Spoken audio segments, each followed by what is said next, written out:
Welcome guys, this is your friend Naruto Addict 3.0 and we are back with a new fanfic. Let's start this fanfic. What if Kurama became a beautiful fox goddess, and Karin joined Naruto's legendary empire? Part 1. In a modest apartment filled with anime posters and stacks of manga, a woman in her early 30s with glasses, Hana, was fuming. Her face flushed red, a vein throbbed on her temple as her eyes devoured the final page of the latest Boruto manga chapter. What the hell is this? Hana slammed the comic to the floor, ignoring the rising dust cloud or the angry thumps from her neighbor's ceiling. Her eyes, which usually sparkled when talking about her favorite anime, now burned with fury. My prince, Naruto-kun, why is your fate? Why do you always have to suffer? Damn you, Kishimoto, Kodachi, Ikamoto, are you out of ideas? She paced back and forth in her cramped living room, fists clenched tight. Why does Naruto-kun always have to be the one sacrificed? Hasn't he suffered enough? He deserves happiness by now. Her voice trembled, half frustration, half heartbreak. If only I were there, Hana muttered, eyes fixed on the giant poster of Uzumaki Naruto smiling cheerfully on her bedroom wall. I'd protect you, Naruto-kun. I wouldn't let anyone hurt you again. Suddenly, a deep and wise voice echoed in her mind, as if from the depths of time. Are you truly certain of those words, child? Hana jumped. Who's there? She looked around, startled, but her apartment was completely empty. Her heart raced. Was she really that stressed? Was she starting to hallucinate? But the anger over Naruto's suffering still blazed inside her. Without thinking, she shouted back, as if daring the unseen entity. Of course I'm sure. I'd do anything for him. As soon as those words left her lips, her consciousness began to fade. Her head spun, vision blurred, and darkness swallowed her whole. When she slowly opened her eyes, heavy like boulders, the sight that greeted her made her freeze in disbelief. A splitting headache hit her, accompanied by a flood of foreign memories, memories spanning thousands of years filled with rage, loneliness, and overwhelming power. Where am I? She groaned. She tried to move her hands, but instead felt massive claws. She looked down, and horror crept across her face. Fiery orange-red fur covered the colossal body she now inhabited. 9 enormous tails swayed lazily behind her, radiating unimaginable power and grandeur. Her eyes, now reptilian, slitted, and glowing crimson, pierced the gloom. Wait a second, her thoughts scrambled. Orange fur, 9 tails, this overflowing chakra. Her surroundings were bizarre, too. She was in a room, encircled by massive iron bars forming an intricate seal. No. It can't be, she whispered, her voice now deep and thunderous, no longer her gentle, human tone. This seal, am I? Inside Uzumaki Naruto. A chilling realization struck her. I became Kurama, the 9-tailed fox. Terrified and confused, her mind reeled. She distinctly remembered being Hana, a regular office worker, a hardcore anime fan who spent most of her paycheck on Naruto merchandise. How could she suddenly be thrown into the shinobi world, and worse, become the most feared and hated beast? No, this has to be a nightmare. Hana, or should she now call herself Kurama, tried to deny it. But Kurama's memories, of hatred for humans, the battle with Hashirama, being sealed over and over, flooded her with searing clarity. Why me? She sobbed internally. I never dreamed of becoming a world ruler or a superhero. I just wanted a normal life. Open a little toy shop, sell limited edition figures, marry a kind man, have cute kids, and greet him home with warm hugs every day. Why is fate so cruel?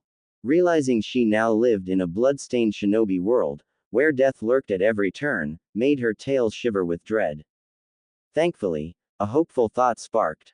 I'm a Biju now. I don't need to fight on the front lines. I just need to be, like, a giant power bank, right? But then, another horrifying detail stabbed her mind. That voice earlier. Are you sure? Was that Hagoromo Otsutsuki, the sage of 6 paths? Her eyes widened in panic. Damn it. So this was what he meant by, protect Naruto. by literally becoming part of him. A worse realization followed. As a woman, she had certain dreams and expectations.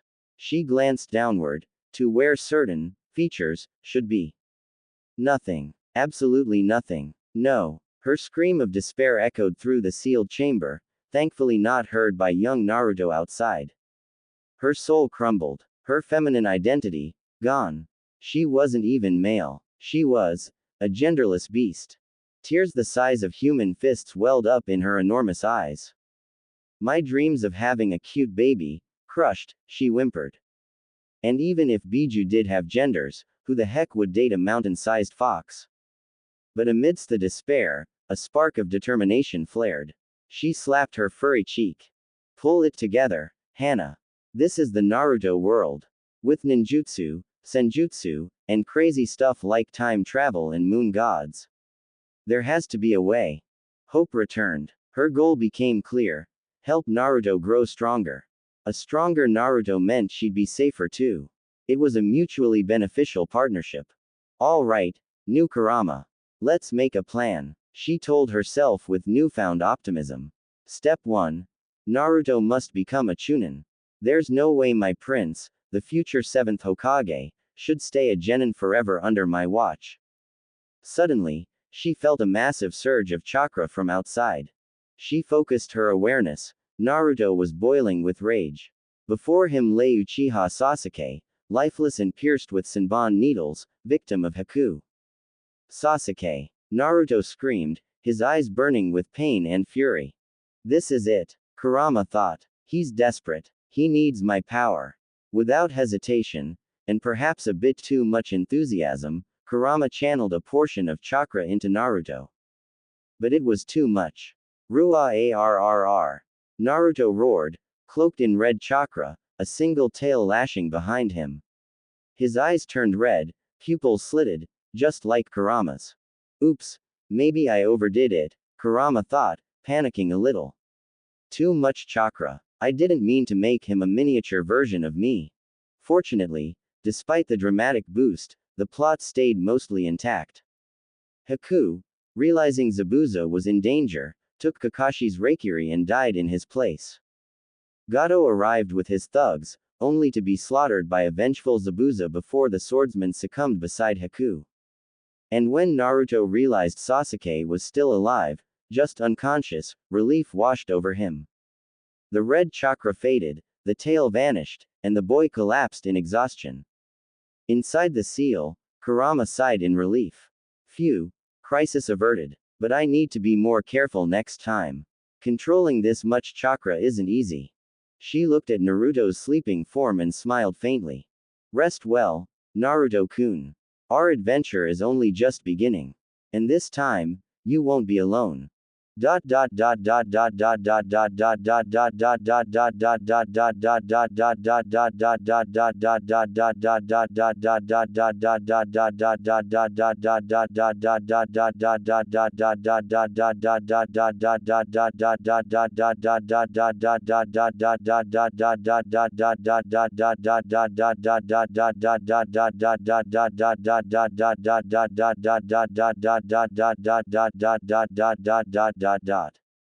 The return of Team 7 to Konoha was met with endless busyness. The hustle and bustle of the village left them with no time to breathe after their life or death mission in the land of waves. Alright, Team 7, Kakashi began in his usual cheerful tone as they gathered at their usual meeting bridge. The mission in Nami no Kuni was tough, but you've all proven that you're more than just ordinary genin. I'm proud of you. His eye crinkled into a smile behind his mask. Naruto puffed up his chest. Of course, Kakashi-sensei. With me around, any mission's a piece of cake, Dadbeo. Sakura elbowed him. Don't get, Naruto. We succeeded because we worked as a team, she said, though the proud smile on her face, especially as she glanced at Sasuke, was undeniable. Sasuke merely grunted, HN, but the faint satisfaction in his eyes couldn't be hidden. Since you've exceeded expectations on that A-rank mission, Kakashi continued, to keep your skills sharp, I've signed us up for a lot of new missions. Naruto's excitement evaporated instantly. Missions? What kind? Sensei. Even tougher than Nami, right? Kakashi smiled mysteriously. Missions that will test your patience. And so, Team 7's days were filled with a relentless string of D-rank missions. Every morning, they were back to chasing Tora, again, the hyperactive and infamous cat of the daimyo's wife. Grr. Stupid cat. If you weren't a client, I'd have turned you into gloves already. Naruto growled as he chased Tora darting across rooftops. Naruto, focus. He's going to escape again. Sakura called, trying to keep her balance on the tiles. Sasuke, quick and agile, finally cornered Tora. By afternoon, they were weeding a farmer's field. Ugh, why are we pulling weeds? Naruto groaned, wiping sweat from his brow. I should be learning new jutsu. This is training too, Naruto, Kakashi replied lazily from beneath a shady tree, flipping through Ika Ika Paradise. Training your patience, and hey, at least you get fresh air. Sometimes, they moved piles of rocks or waded through rivers under the scorching sun to remove debris clogging irrigation streams. Kakashi-sensei, Naruto cried one afternoon, holding up a net full of soggy garbage. Is this really what great ninja do? This feels more like garbage duty. Kakashi glanced up from his book. Naruto. All work is noble. Besides, he added with a meaningful smile, thanks to your efforts, Sensei finally saved up enough to buy the latest limited edition of Ika Ika Paradise, with the exclusive bonus chapter. Naruto and Sakura sighed in unison, while Sasuke remained quiet, though it was clear even he was growing weary of the repetition. But amid the dull missions, Kakashi made sure to provide encouragement. As a reward for your hard work, he announced one afternoon at a quiet lakeside, we're going to learn something new, advanced chakra control, walking on water. Naruto was the most eager, but also the one who fell in the most. Sakura, with better chakra control, succeeded quickly. Sasuke, as usual, mastered it after just a few attempts. Look, Naruto, I can do it. Sakura beamed proudly, standing gracefully on the water's surface. TCH, I can do it too, Dadbeo. Naruto declared, right before falling in with a loud splash. Meanwhile, in the seal cage within Naruto's stomach, Kurama, or rather, Hana, now living inside the Biju, was not wasting time. She was diving deep into the original Kurama's sea of memories, searching for anything useful.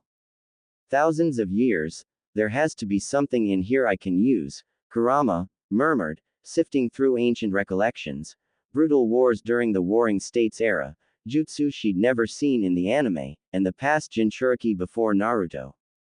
Aha, that's it. The transformation jutsu. She had seen glimpses of shinobi who could alter their appearance, including previous Jinchuriki. While her true body remained a massive, terrifying orange fox in the seal, Hana's consciousness could now project a different form within Naruto's mindscape. After many failed attempts, she finally succeeded. In the shallow reflective water at the seal's base, a new figure appeared. All right, at least now I look a bit more human, she muttered, her voice now more feminine but still laced with a beastly rumble. Her chosen form was a stunning woman. Long orange hair flowed down her back, matching her fur. Fox ears poked out from her head, and 9 large, flowing orange tails swayed behind her. She wore a pale blue kimono, loosely draped to reveal her elegant collarbone and the top of her fair, smooth chest. Her glowing red eyes shimmered with intelligence, and a hint of mischief. Only one thing was missing. As she felt around, her expression turned into a sigh. Well, can't expect miracles overnight. At least I don't look like a total monster anymore. Looking at her reflection, she couldn't help but giggle. Foo, I can't wait to see Naruto-kun's face when he realizes the terrifying fox inside him looks like this. He's going to freak out. That night, after Naruto came home from another garbage duty mission and fell asleep from exhaustion, Kurama decided it was time. Carefully, she pulled Naruto's consciousness into his subconscious, where she now resided. Naruto blinked. Where am I, Dadbeo? He looked down at his feet. Wet, cold stone. The atmosphere was dim, illuminated only by a strange inner glow and distant light. He saw a long corridor, like a giant underground tunnel. Strange, I was in bed just now. Curious, he walked down the passage and soon arrived at a vast chamber. Giant metal bars stood before him, an imposing cage. Inside that cage, sat a beautiful woman with fox ears and tails. Naruto tilted his head, confused. She looked familiar, in hair color at least, but also completely foreign. He had never seen anyone like her. Anu. Naruto asked innocently, Auntie, why are you locked in that cage? Were you kidnapped? And, where is this, anyway? I was just sleeping. Kurama, who had spent hours preparing cool, dramatic lines for her grand reveal to her prince, froze. Her elegant smile faded. Every scenario she'd imagined went up in smoke. Only one word echoed in her mind. Auntie. A vein popped on her now human temple. A faint red aura began to rise from her body. Who are you calling Auntie, huh? You damn brat, she roared, her voice shaking the floor and rippling the water around Naruto. Her beautiful face flushed with fury. Naruto jumped back in panic. Why are you mad, Auntie? I was just asking. Thankfully, or perhaps tragically for Kurama's pride, they were separated by the massive bars. If not, Naruto might have already felt her loving punch. Grr. If it weren't for this stupid cage, you'd never dare call me Auntie again. Kurama growled, glaring daggers at the still confused boy. Naruto and his nine-tailed Nichan. Naruto swallowed hard, his gaze slowly softening into a mixture of confusion and a slight fear at the outburst of the woman before him. Sorry. I didn't mean it like that. It's just. Auntie looks. You look. Naruto scratched the back of his head, which wasn't itchy, feeling awkward. You. Kurama snorted, one eyebrow raised. Am I that old? Her nine tails twitched restlessly behind her, showing her displeasure. No. I mean, miss. Naruto tried again, growing more nervous. Miss is too formal too. Kurama retorted sharply, though inwardly she was starting to feel a little amused by the boy's innocence. Patience, Hana, patience. He's still a kid. But still, being called Auntie hurts. Then what should I call you, Dadbeo? Naruto started to get frustrated. Sis. Or. Just call me Big Sis.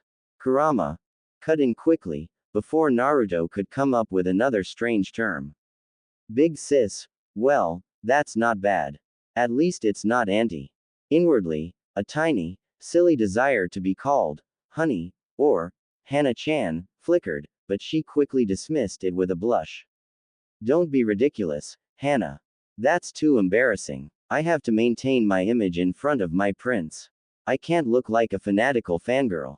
Naruto looked relieved. Alright, Big Sis. So, Big Sis, who are you really? He asked hesitantly, his eyes still scrutinizing the fox ears and tails of the beautiful woman before him. Kurama smirked, deciding to play around a little. She adopted a more haughty posture, mimicking the deep, intimidating tone she often heard from anime antagonists. Child, her voice echoed in the room, I am the legendary nine-tailed fox. What do you think? Are you scared of my terrifying appearance? She winked, barely able to hold back her laughter at Naruto's expression. Naruto's mouth fell open, then he shook his head hard. You're lying. You're lying, aren't you, Big Sis? He yelled loudly. The nine-tailed fox is huge, its eyes glow red, and its fangs are as big as swords. The villagers say it's a really scary monster. It couldn't possibly be as beautiful. It couldn't possibly be like you, Big Sis. Naruto hurriedly corrected himself, his face turning slightly red. Everyone in the village describes how terrifying the nine-tailed fox is, how could it look like this? HMPH, you foolish kid. Kurama put her hands on her hips, feigning an arrogant look. Your view is so narrow. Do you think a being like me can't change its form at will? Haven't you ever seen it transform into a human in old stories? But no one ever told me that the nine-tailed fox could turn into a human.